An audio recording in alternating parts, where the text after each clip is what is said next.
Welcome back, first graders. Again, it's me, Mrs. Lamb. We're going to continue in CKLA, Listening and Learning, Domain 3. Different lands, similar stories. And today we're going to be reading a story that originated from a country called Ireland. You can see right there in the green, it's an island country. So today we'll be reading the tale of Billy Begg. And I want you to think about the plot or what happened in the stories of Cinderella and the girl with the red slippers. Today we're going to hear the story that originated from a different country but has a plot similar to the plots of those two stories. So listen carefully so you can identify the similarities and the differences between Billy Begg, Cinderella, and the girl with the red slippers. Once upon a time, there was an Irish prince whose name was Billy Begg. Though born the son of a king, Billy did not live the usual life of a prince. Billy worked in the fields herding cattle every day, from sun up until sundown. Billy spent much of his time with the cattle. His best friend was the oldest bull in the herd, one with a speckled hide and a white face. Billy was very fond of the bull, and the bull was just as fond of him. One day, the old bull was sent to market in town to be sold. When Billy heard this, he was very sad, but the bull said, "Don't worry, Billy, my boy. You'll be all right without me. In the grove behind the barn, there are 3 gifts for you: a magic tablecloth, a stick, and a belt made from the hide of my grandfather. If you unfold the tablecloth, you will never be hungry. If you wave the stick 3 times around your head, you will have the strength of 1,000 men. And if you wrap the belt around your waist, no enemy will be able to defeat you." With that, the bull left bravely for the market. At first, Billy was too upset to do anything without his friend. He cried for 3 days and 3 nights. Then, Billy remembered what the bull had said.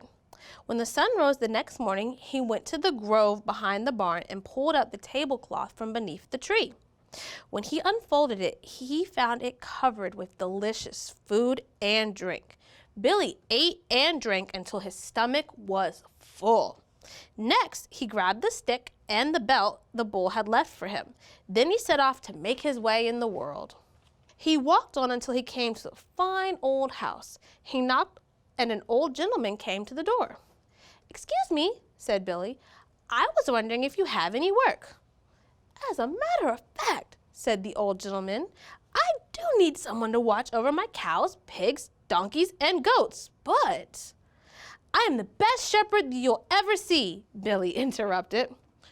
"Well," said the old gentleman, "that may be, but a giant has moved into the forest next to my pasture. That beast has scared off the last 3 boys I hired." "I'm not afraid of him," said Billy. "If you'll have me, I will take the job." So the old gentleman hired Billy to watch his cows, pigs, donkeys, and goats. The next day, Billy led the animals out to pasture and sat down on a rock. Later that day, a horrible, one-eyed giant suddenly appeared from behind the rocks. "Oh," said the giant, licking his lips, "here's a tasty little treat.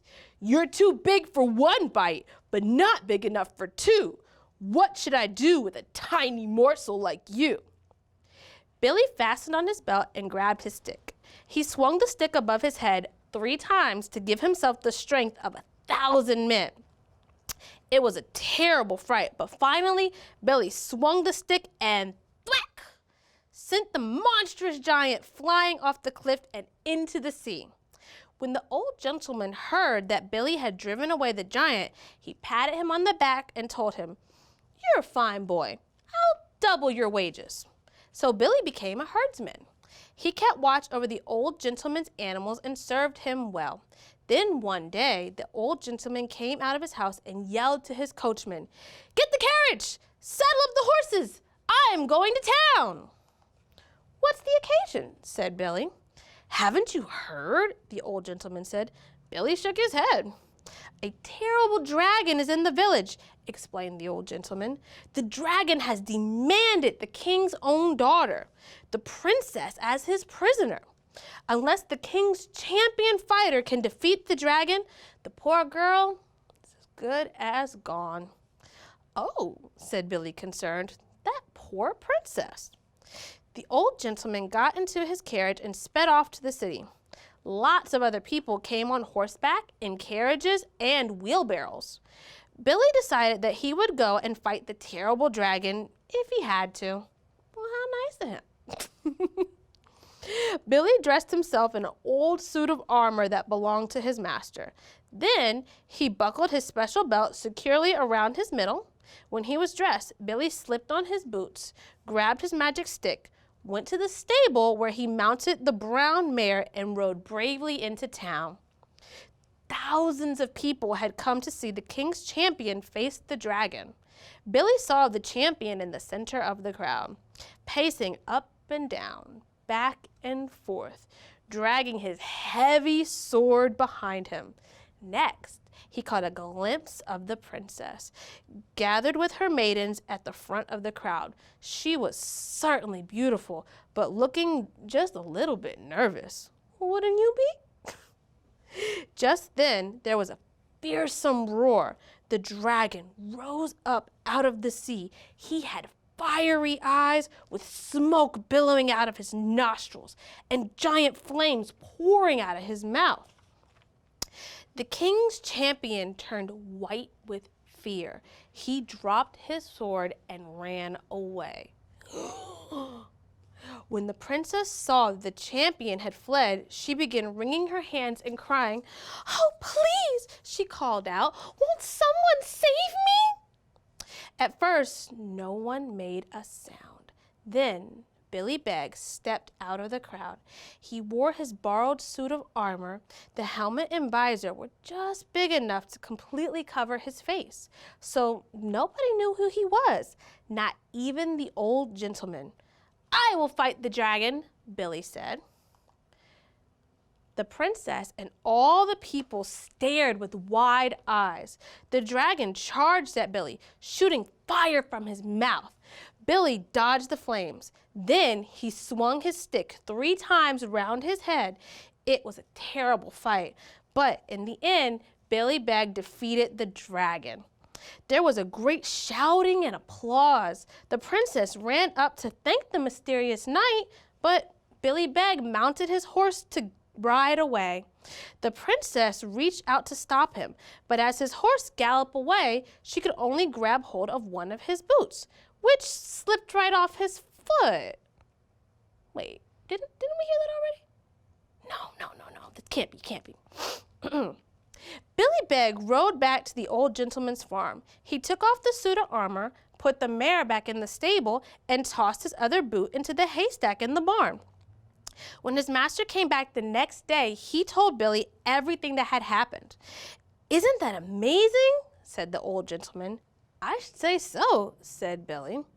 The next day, the king ordered his men to find the brave knight who had saved his daughter's life.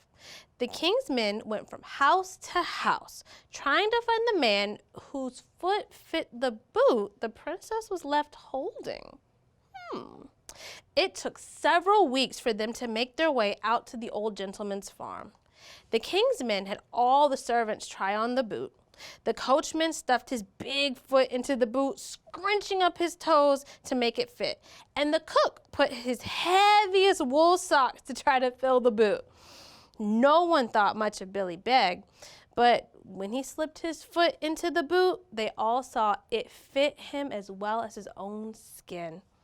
"What's this?" asked one of the men. "Is this your boot?" "It is," said Billy. "I have the other one just like it out in the barn." Then the men knew that Billy was the one who had slayed the dragon. They put a velvet suit on him and hung a gold chain around his neck. Then they took him to the village where he married the princess and became the prince of that place. And they lived happily ever after.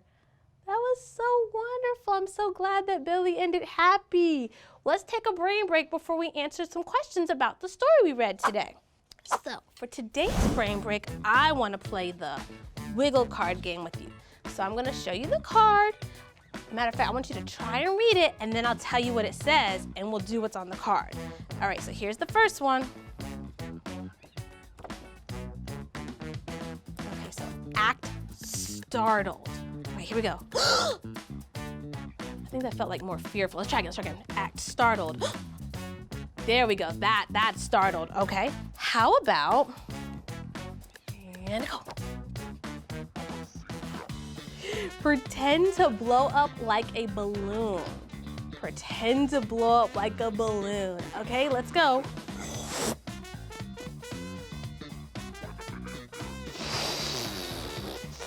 And you gotta deflate the balloon if you don't tie it off. It's just gonna go down like that. Okay, let's do another one. This one's again, pretend. Pretend you are asleep. Ready, and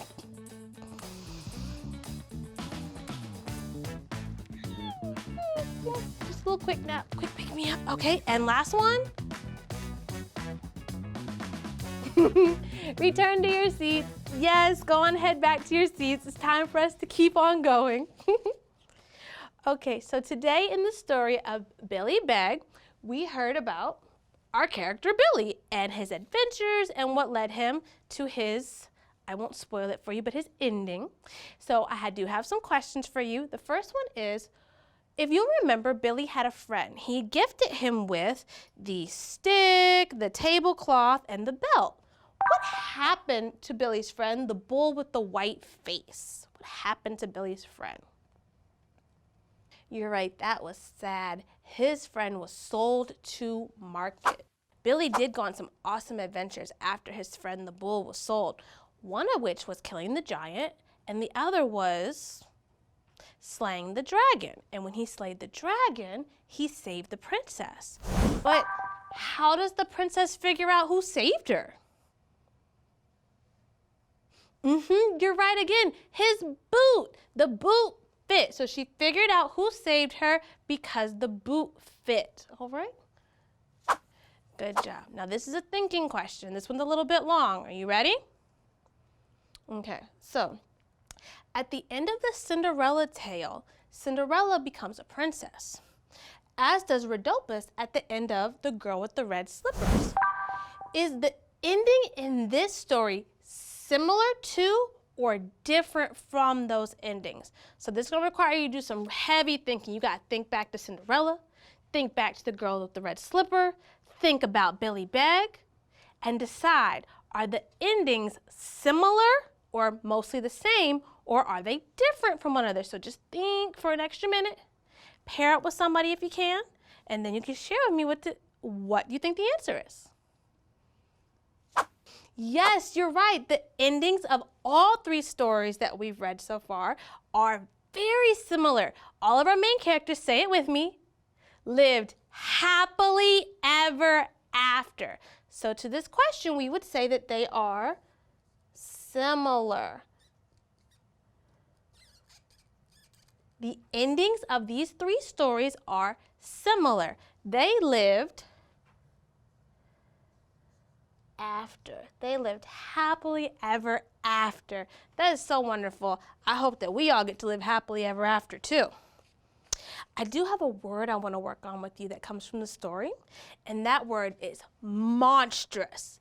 If you remember, they used the word monstrous to describe the giant. So say the word monstrous with me. Monstrous, good job. So monstrous means shockingly large or frightful. So this giant, he was just like massive.